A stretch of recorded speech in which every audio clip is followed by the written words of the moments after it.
a lot of people are now writing Daniel Dubois off because of the fact that he quit against Joyce, which is to be expected. Whenever a fighter quits or gets knocked out badly before he even reaches world title level, it's common for that fighter to get written off by a whole heap of people. I mean, in the case of Daniel Dubois, I've even seen some pretty prominent boxing pundits in the industry writing Dubois off. They might be right to dismiss his chances in the future, but then again, they could be wrong. There's a couple of examples of British heavyweight prospects who were written off by certain people, and they turned out to be correct in their assessment. The first one being Audley Harrison. Before Audley Harrison had even turned pro, I think this was not long after the Olympics, where he won a gold medal, Johnny Nelson wrote Audley Harrison off. Johnny Nelson says, I don't think he's going to make it as a pro. And that was a pretty eyebrow-raising comment for Nelson to make at the time, because Audley Harrison was Britain's first Olympic gold medalist at super heavyweight, I think, ever. So for him to say this guy's not going to make it as a pro, when most of us, myself included, didn't really know that much about Audley Harrison. I knew a little bit about him from the amateur circuit, but he's not somebody who had watched loads of his fights and had all the inside track on who he was and what he was all about. But you have to assume that Johnny Nelson did to make that type of assessment, because there was a lot of fanfare and people were very excited after Audley Harrison won the Olympic gold. I know now people say, oh yeah, of course Johnny Nelson was right. But at the time, people didn't know. The general public, most boxing fans didn't know what Audley Harrison's character was like. So, and he just won Olympic gold. So why wouldn't people believe in him? So Johnny Nelson turned out to be right, of course, about Audley Harrison. Then a few years later, a certain Mr. David Price emerged on the heavyweight scene in the UK. And I was one of the people who, from very early on in Price's career, was a skeptic. And again, at the time, the British boxing public were very high on David Price. They believed that he was the next best thing. And in hindsight, of course, you can look back and say, well, there was slim pickings back in the days in terms of British heavyweight talent. But as I say, the majority of the boxing public were behind David Price and they believed in him. Whereas myself and a few other YouTubers at the time expressed our skepticism. Now, unlike Audley, I had actually seen a lot of David Price's fights in the amateurs. And I'd seen him get dropped multiple times. I'd seen him get stopped. And so when he turned pro, to me, I needed some convincing. And I remember when he fought Matt Skelton. I'm sure that video's still up on my channel. But remember when he fought Matt Skelton? And I said, and he won that fight in 2 rounds. But I said that there were moments in that particular fight where David Price showed vulnerability to me. I noticed in his body language and from a technical point of view, the positions that Matt Skelton was able to get him in. I thought, nah, that there's something not right here about David Price. And I'm not convinced that this guy can go all the way. And of course, myself and a few other people were proven right. We basically wrote David Price off. I mean, let me not go as far as saying I wrote him off, but I was very, very skeptical of David Price from day one. And eventually, of course, you know, most people wrote him off after the Tony Thompson defeats. So those are 2 examples of British heavyweight prospects who were written off, and rightly so. But with Daniel Dubois, it is a bit different. And let me explain why. Dubois, for one, is more impressive, at least to me, from an athletic point of view than David Price. Now, I did put a post up back when I was on Facebook. I'm no longer on Facebook. I won't have anything to do with Facebook ever again. I just do not like the way that company conducts business. But back when I was on Facebook in my boxing group, it must have been a year or so ago, I put up a post basically writing Daniel Dubois off, saying, no, maybe it was 2 years ago, but I basically said in this post that I think he's the new David Price.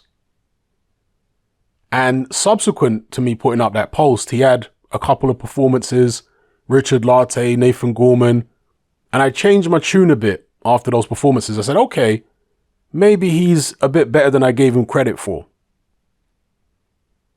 And after this performance against Joe Joyce, where yes, he quit, I think that he is better than a David Price. I don't think he's going to go out like that.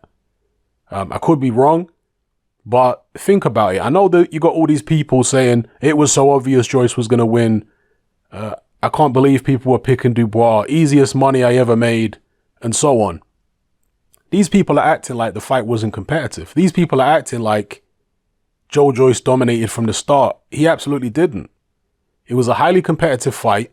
Joyce was the more composed of the two, no doubt. He was the more relaxed. He paced himself better, and he had much more energy in the tank by the time the 10th round rolled on. But in terms of scoring the fight, objectively, that was a close fight. You could have easily had Dubois up by a couple rounds or Joyce up by a couple rounds. That's the kind of fight it was. A lot of nip and tuck action. And for a guy like Dubois, who's so inexperienced, who only had, whatever it was, 7 senior amateur bouts, and he hasn't fought a great level of opposition as a pro so far, for him to go in there with a guy like Joe Joyce, who is bigger than him, physically stronger than him, more experienced, a seasoned international amateur at elite level, fought in the Olympics, the WSB, and so on, and even as a pro, for the likes of Bryant Jennings and Berman Stavern, for Dubois to do so well against him and to push him so close. I mean, they were in the 10th round. There was only 2 more rounds to go after that, and there was all to play for. For him to be able to do that, I think puts him already above the likes of a David Price, in my opinion. And Daniel Dubois was the first fighter in Joe Joyce's career thus far who has made Joe Joyce hesitant about throwing his power shots. So Dubois can take heart from that. He can take confidence from that. That a guy as experienced as Joe Joyce, who sparred countless rounds with Anthony Joshua, who's fought Filip Hrgovic, who's been in there with so many people, and isn't afraid to let his hands go normally. But against Daniel Dubois, after he felt a few Dubois right-handers, he thought, let me not even risk it, because this guy does punch very hard. And this is a guy in Joe Joyce who has a very good chin. So Dubois managed to, I don't want to necessarily say intimidate, but he managed to discourage a very tough, very experienced fighter from throwing any power punches at all. Right? Because Joe Joyce threw hardly any power punch. Everything was jab, jab, jab. And yeah, if it ain't broke, don't fix it. He just kept using the jab. But it was a razor close fight. Joyce must have known that it was a close fight. But yet he still didn't want to take the risk of throwing any power shots, which he normally would do. He would normally let his hands go. So again, Dubois can take confidence from the fact that his power was impressive enough to discourage Joe Joyce from letting his hands go, which is out of character for him. So there's lots of plus points for Dubois, lots of positives he can take from the loss to Joe Joyce.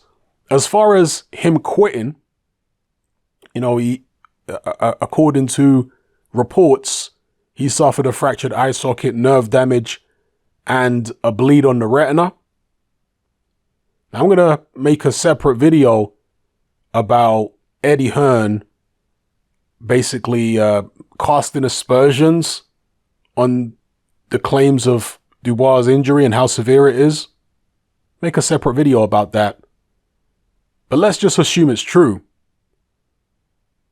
Dubois did the right thing from a logical perspective in terms of preserving your own health. You know, he clearly felt like there was something wrong. There was a lot of pain in the eye. Is, you know, apparently much worse than just a normal swollen eye. And if that means that he saved his vision and saved his career and therefore didn't end up like Anthony Ogogo or somebody, then he did the right thing. But as others have pointed out, as Eddie Hearn himself has pointed out, fighters are not normal people. Fighters are willing to go above and beyond. See, it's an extreme sport and it's an extreme environment. And the people who participate in it at the highest level often have extreme mentalities. These are not regular civilians.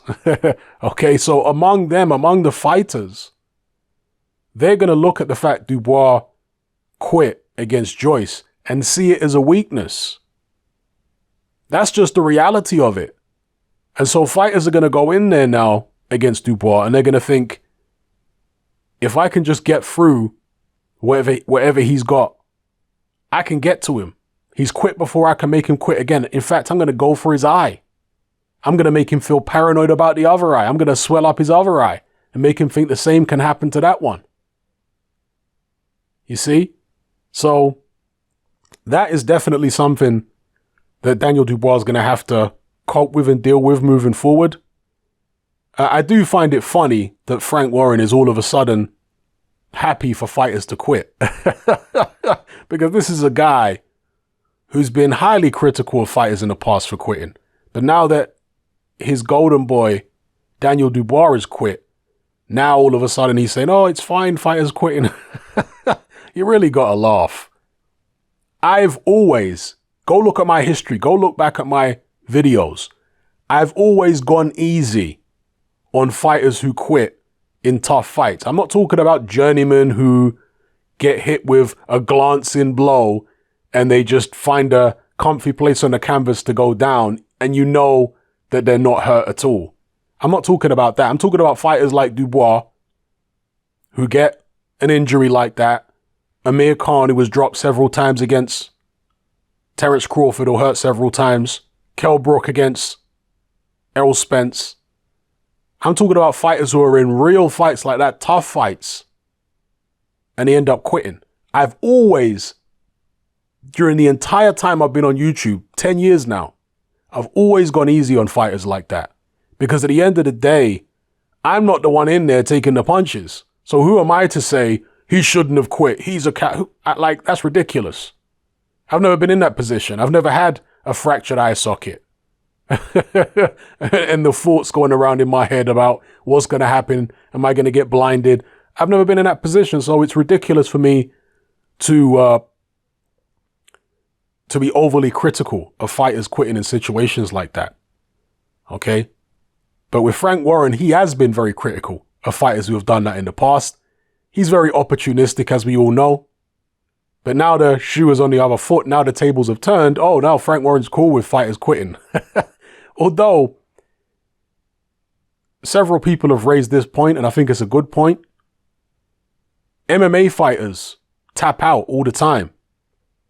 And they don't get labeled as quitters or... And I know among some MMA fighters, there is this kind of extremely macho situation where some fighters say, I'll never tap out. I'll never tap out. And there are some crazy, and I'm going to call them crazy. There are some crazy MMA fighters who never tap out.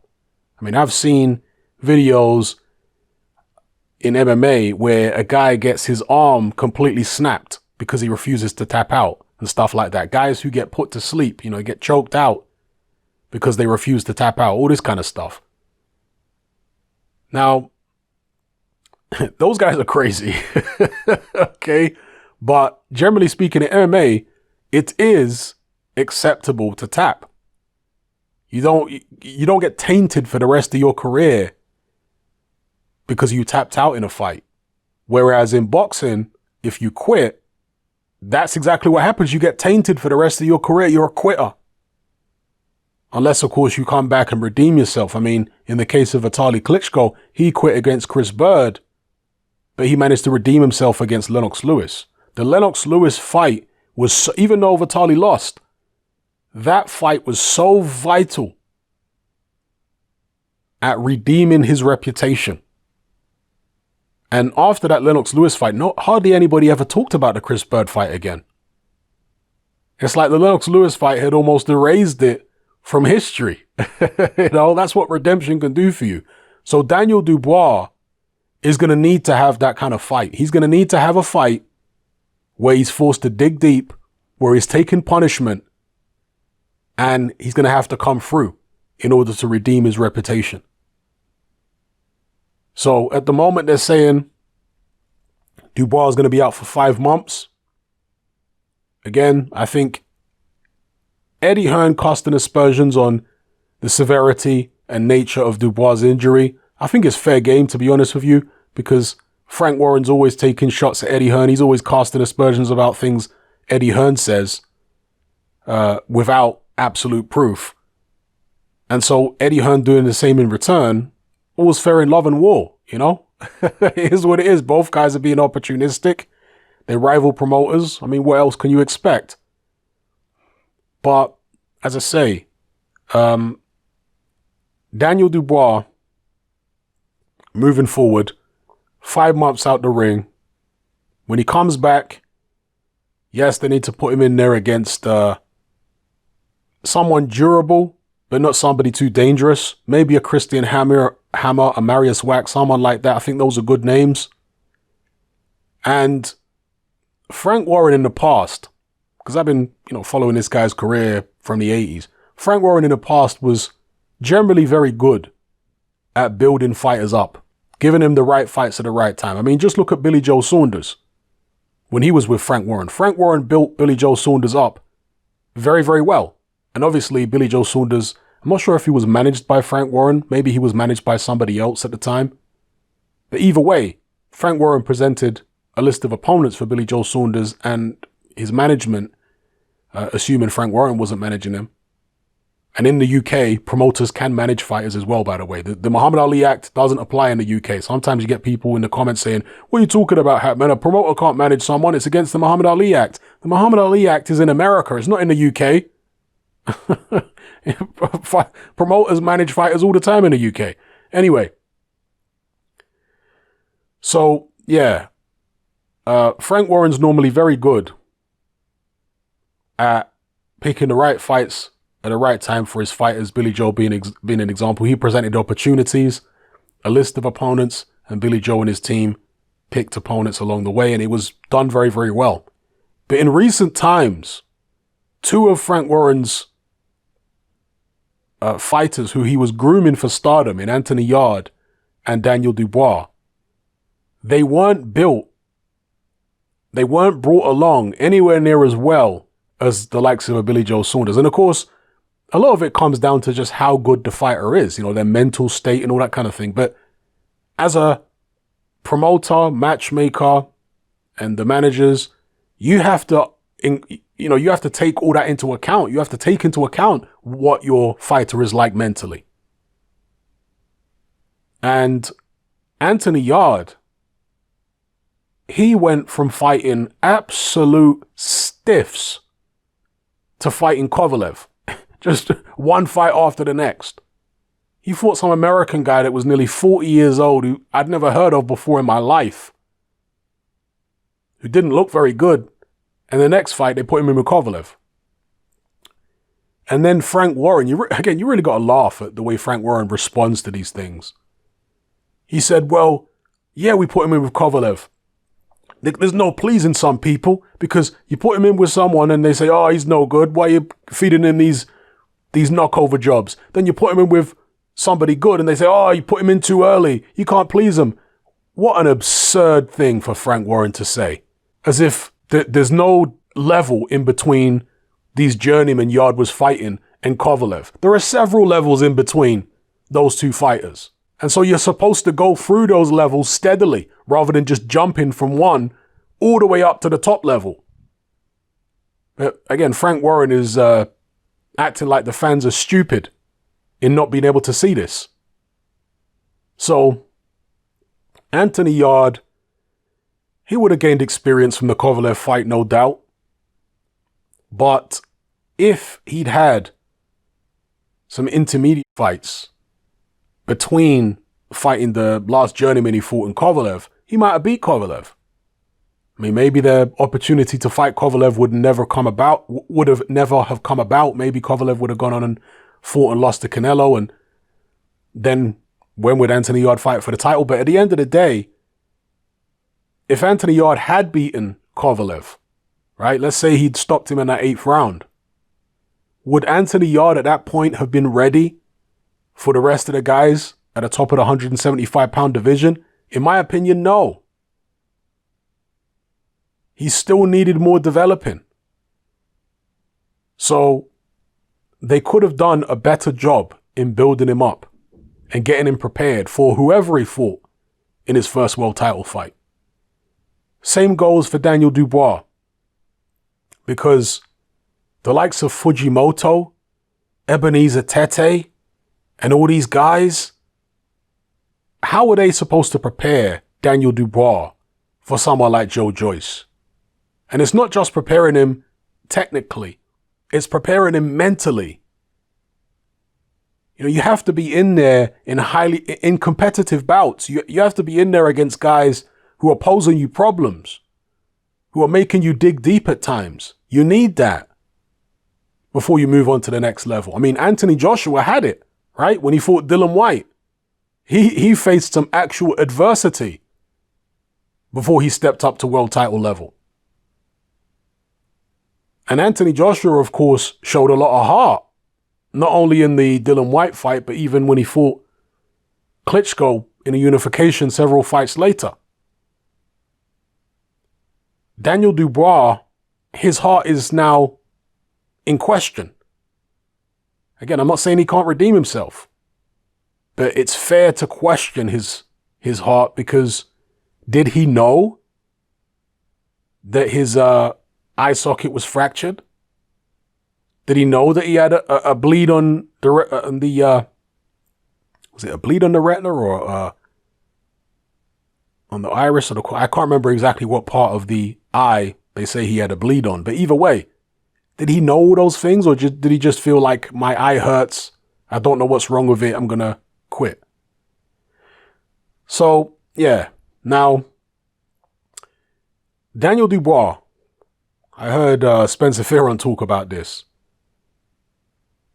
Dubois is a very interesting character, because here's a guy who is physically very imposing. 6'5", built like the Incredible Hulk. But he has the demeanor, and I'm not being disrespectful here, I'm just being real. He has the demeanor of a little boy. He is extremely shy and introvert. And I've always found that curious. In all these years I've been watching boxing, I have never seen a fighter in my life as shy and introvert as Daniel Dubois. Now, when I mentioned this in the past about Dubois, I had some people say, well, Mike Tyson was shy when he was young. No, Mike Tyson on certain television shows where they had a big audience and stuff like that, he was somewhat shy. He came across on certain television shows because of all the people in one place and all that kind of thing. But when Mike Tyson was interviewed in the gym or on the street, he never came across as shy at all. Mike Tyson was running around as a teenager, robbing adults. Okay, Mike Tyson was a bully and an absolute terror and a tearaway in the streets. This was not a shy person. Maybe earlier on in his childhood, he may have been shy when he was getting picked on and bullied. But that changed. And Mike Tyson became a very aggressive, very confident kind of person in the streets. At school, Mike Tyson was a tearaway. Even when he was up in the Catskills, he caused all kind of problems in school. He had confrontations with teachers and all. This is not the type of personality that Daniel Dubois is. At all. The comparisons between Dubois and Tyson in terms of their personality and demeanor are totally off.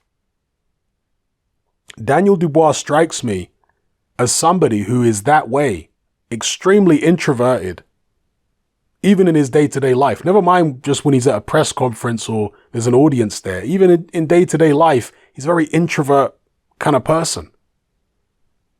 Now, I don't know Dubois personally. I don't know his family, but Spencer Fearon says he knows Dubois and his dad and all that kind of stuff. And he basically inferred or implied that Daniel Dubois has been groomed to be a fighter since he was a little kid, at the expense of a normal social life, at the expense of normal social development. You know, like one of those monks or something. I was going to say Shaolin monks, but some people say the Shaolin monk thing is all fake, as in the Shaolin monks all being kung fu experts or karate experts, whatever martial arts they do. But anyway, that's an aside. Spencer Fearon was suggesting that he's been groomed from a young age, presumably by his dad, to be a fighter, and hasn't developed the social skills and hasn't developed in terms of his personality. He hasn't matured the way most people would by the age of 23. I believe Daniel Dubois is now. And I think that is significant. I think that if you've got a guy who is essentially a child in a man's body, you can't possibly hope to get a man's performance out of that person in terms of mentally. Yeah, physically, he's got the strength of a man. He's a very strong man. But mentally, there's some development that needs to take place. Now, assuming Spencer Fearon is right, and it's just a case of him being groomed to be a fighter at the expense of a social life, assuming he's right about that, then it's an issue which probably can be fixed. But if Daniel Dubois is just extremely introvert anyway, irrespective of whether he was groomed to be a boxer at the expense of a social life, if he's just that way, hardwired to be like that, then maybe there isn't anything that can be done. Maybe he's just one of these kind of people who, mentally is just not quite as, I don't know how to describe it. I mean, he's just very introvert. And is he an introvert person who's a deep thinker? Because, some introvert people are deep thinkers and they're highly intelligent. Again, I don't want to be disrespectful. Daniel Dubois doesn't come across to me like one of those kind of people. He comes across as someone who's just introvert, but in the way that a child will be introvert, where there's almost like an innocence about him, where he doesn't know that much, where he's not really that deep. So it's interesting to see how Daniel Dubois' career plays out from here. But as I said earlier on in the video, he can take confidence from the fact that he did so well against Joe Joyce. I think that Frank Warren and Martin Bowers need to pick much better fights for Daniel Dubois moving forward, development fights. And that Daniel Dubois, I'm not saying he needs to go out there and party, but it probably wouldn't be a bad idea for him to, again, I don't know anything about his social life, but he strikes me as somebody, and from what Spencer Fearon was saying, he strikes me as someone that maybe doesn't have much of a social life. And if that's the case, I think it would be a good idea to develop that side of his life, because that would help him grow as a person and as a human being, And I do think that would help him. It would give him a next level of confidence, I believe. If he was able to do that, it would give him a next level of confidence in his boxing. So, yeah, that's my take on Daniel Dubois and his future. I'm not writing him off just yet. I know a lot of other people are, but I've seen fighters come back from situations like this. Maybe not fighters with the type of personality that Daniel Dubois has or appears to have. But given the fact that he's so young, people can change.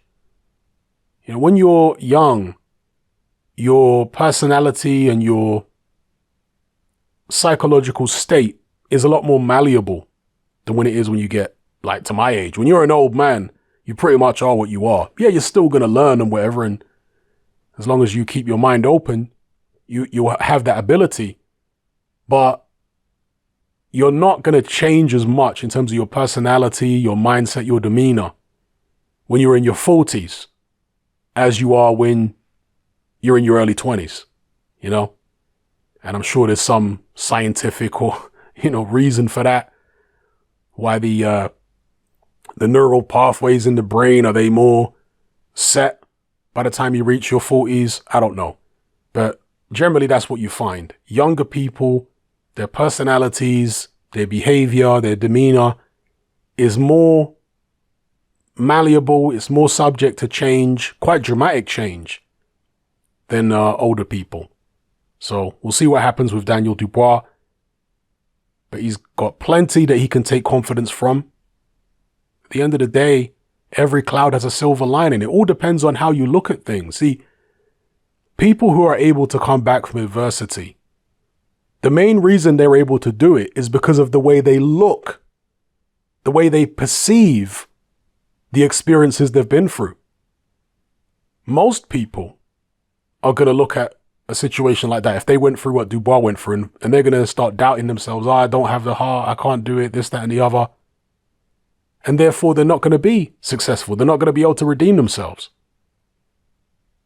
But other fighters, or other people, their mentality is, actually, I did really well in the fight. I did this well. They're going to focus more on the positive. And those are the kind of people who can come back, who can redeem themselves, who can prove people wrong. So it's all about how you look at the situation. Do you have a positive mindset or a negative mindset? The vast majority of people, let me not say the vast majority, but the majority of people have a negative mindset. That's why the majority of people never fulfill their dreams and ambitions. Because they don't have the requisite level of self-belief.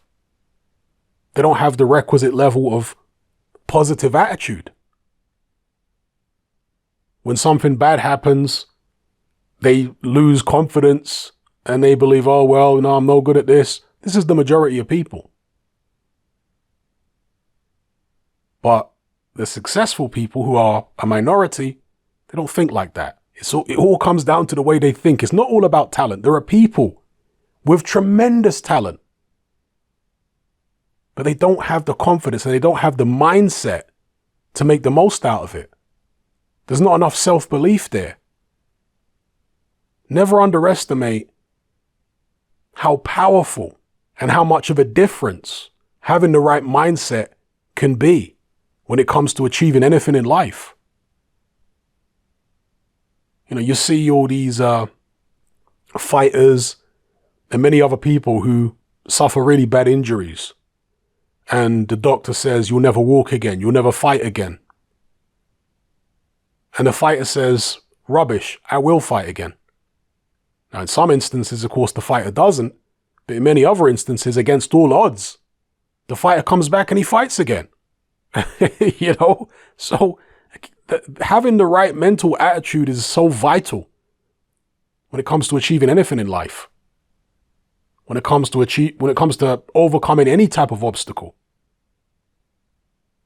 So I'll leave it there. Let me know what you guys think in the comments below. If you'd like to access all my boxing content advert-free and enjoy the convenience of listening via a podcast app with the option to download in high-quality MP3, then consider joining me on Patreon. In addition to the aforementioned perks, you'll also gain access to exclusive weekly live stream Q&A sessions and hangouts, as well as uncensored, no-holds-barred uploads, which are too blue for YouTube. This includes my popular Confessions of a Nightclub Bouncer series. Just head on over to my Patreon page and select the tier called Hatman Boxing Extra. There's no contract, there's no commitment, it's only £2.50 a month, and you can cancel at any time. So come and join our community of hardcore boxing enthusiasts by signing up with me here on Patreon today.